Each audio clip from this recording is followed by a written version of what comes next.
Afinal, o que faz um terapeuta sistémico familiar? Olá, bem-vindo ao podcast do Amor Pod. Eu sou Catarina Rodrigues Batista, terapeuta, facilitadora e formadora de constelações familiares. E acredito que o amor é a força mais poderosa do universo.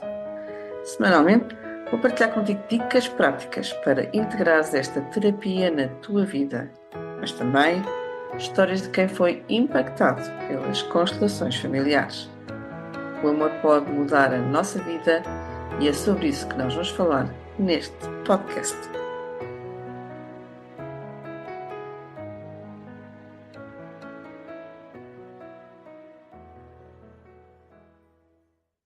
As constelações familiares são um tipo de terapia sistémica familiar desenvolvida por Bert Hellinger e são focadas nos conflitos psicológicos que tiveram origem na história da nossa família e na história dos relacionamentos familiares. Esta terapia também pode ser aplicada a outros sistemas.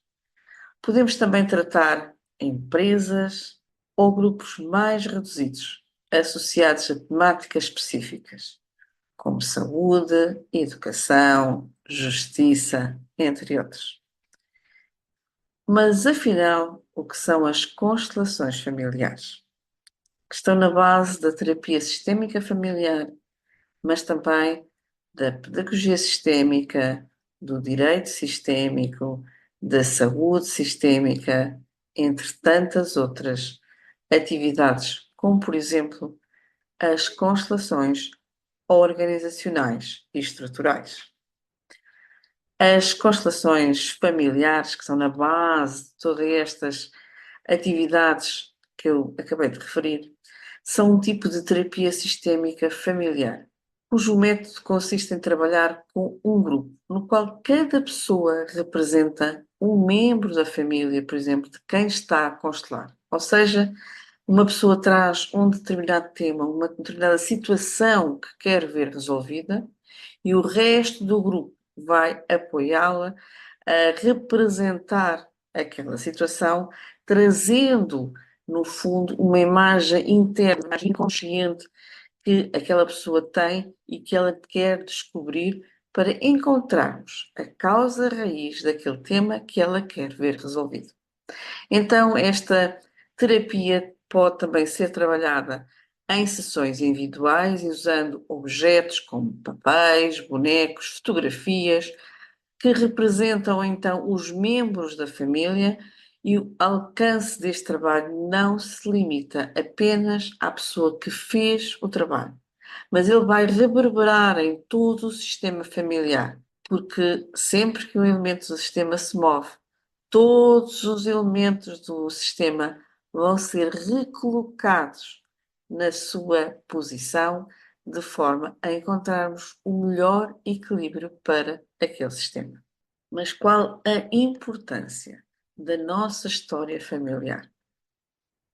A nossa sociedade está a começar a recuperar algo que durante décadas, para não dizer milénios, foi parte da sua própria bagagem cultural e que só recentemente começou a ser rejeitado: o conceito global de família, tanto presente como falecida.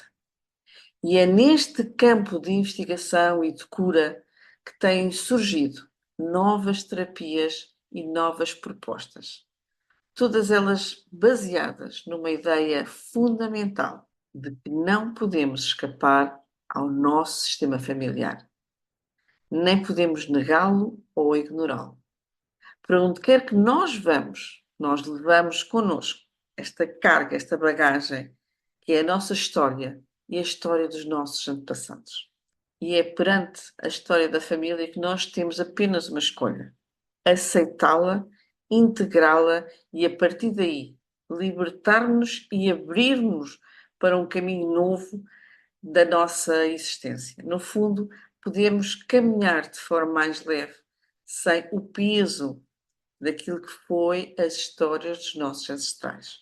Podê-las olhar com outros olhos, ressignificá-las, porque nós não podemos mudar o passado, mas nós podemos olhar e começar a ver essas histórias com outros olhos.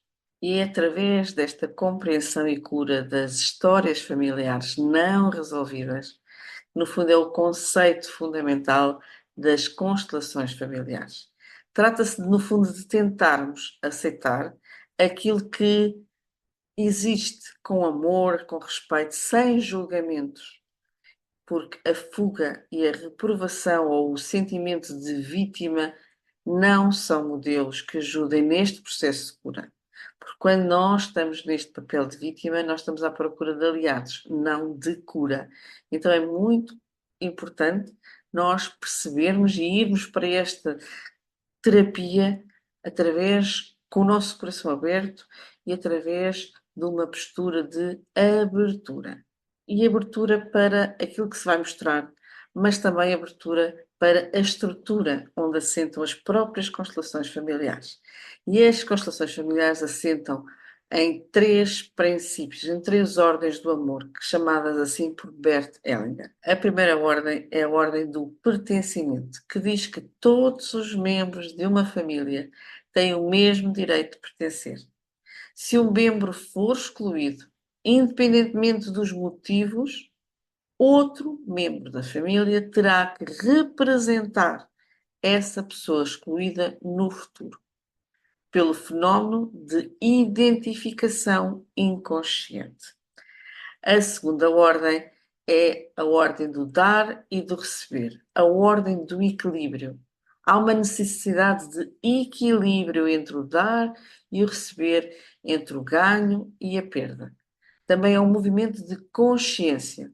Na consciência pessoal, o que nós sentimos como boa ou má consciência assemelha-se ao sentimento de culpa ou de inocência. E olha para este equilíbrio, este movimento do equilíbrio entre dar e receber, exigindo devoluções equivalentes no caso de relacionamentos. Porém, nesta consciência, também podemos atingir o equilíbrio de outra forma. Em vez de devolvermos algo equivalente, visto que nem sempre isso é possível, como por exemplo com os nossos pais, onde existe aqui um desequilíbrio que não é possível colocar em equilíbrio, podemos transmitir algo equivalente para repor, tentar repor o equilíbrio. No fundo, para tentarmos dar algo para as linhagens seguintes, por exemplo, para os nossos filhos. Ou, no caso de não termos filhos, podermos dar a outros descendentes, como, por exemplo, sobrinhos, o que na consciência pessoal os filhos recebem dos seus pais é grande demais e não pode ser devolvido para trás. Apenas pode ser devolvido para a frente, ou seja, através da nossa descendência. E no caso de não haver sobrinhos, podemos deixar um legado para a sociedade e para o mundo. E a terceira ordem é a ordem da hierarquia. Esta ordem expressa a que cada indivíduo do sistema familiar deve a necessidade de assumir o seu próprio lugar, o lugar que lhe cabe por pertencer àquela família, o lugar que é dele pela ordem que ele chegou àquela família, de acordo com a sua idade, no caso da família, ou no caso de ser alguém que chega ao sistema pela ordem de chegada em termos temporais. Isto significa que aqueles que chegaram antes têm precedência sobre aqueles que chegam depois. Os pais têm precedência sobre os filhos. O primeiro filho tem precedência sobre os seus irmãos. Mas cada um tem sempre o seu próprio lugar, que lhe pertence somente a ele. Com o passar do tempo, passamos de baixo para cima, dentro da hierarquia, até formarmos a nossa própria família. E dentro da mesma, assume-se imediatamente o primeiro lugar, juntamente com o companheiro ou com a companheira. Além disso, neste caso, impõe-se outra hierarquia. Trata-se de uma hierarquia entre as famílias de origem e a família atual, em que a nova família goza de primazia em relação à segunda. Então, o centro do nosso lugar desloca-se para a nossa nova família, para a família atual, que passa a ser a vida dos seus novos membros. E olhando para estas três ordens do amor, Bert Helling comparava-as como uma árvore. Os sistemas das ordens do amor influenciam-nos do mesmo modo que o ambiente influencia uma árvore. Se esta consegue equilibrar-se entre a força da gravidade e a atração do Sol, cresce naturalmente na vertical, com os galhos igualmente distribuídos. Com esta forma, tem muita estabilidade. Se, porém, não consegue o equilíbrio, talvez por se enraizar na parede de um penhasco, esta pode adaptar-se, crescendo tão verticalmente quanto permite a conjugação do vento. Solo, gravidade e sol. Esta árvore não é pior do que a sua prima do vale. Mais espigada, mas pode ser menos estável e alta que ela. Ambas estão sujeitas às mesmas leis da natureza, porém sofrem diferentes pressões dos seus habitats. E cada qual encontra o equilíbrio orgânico da melhor maneira possível. Podemos ainda comparar as leis sistémicas dos relacionamentos a um redemoinho. Não o avistamos, até ele sugar as areias do deserto e as folhas caídas, projetando-as redupiando no ar. Conhecemos o redemoinho apenas pelos seus efeitos no mundo visível. As ordens do amor são forças dinâmicas e articuladas, que sopram e revolucionam as nossas famílias ou relacionamentos íntimos.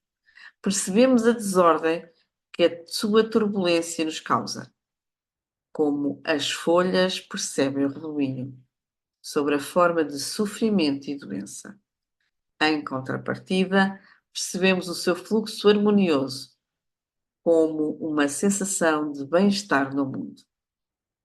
Desta forma, invisível, também atuam as leis do amor na vida e nas profissões, que têm esta capacidade de ver os sistemas onde estão integradas como um todo. Para saberes mais sobre este e outros temas, as lives sistémicas estão aí, disponíveis para tu fazeres a tua inscrição no link que está disponível neste podcast. E assim chegamos ao fim de mais um episódio aqui no nosso encontro semanal no Amor Pod. Gratidão por fazeres parte deste podcast.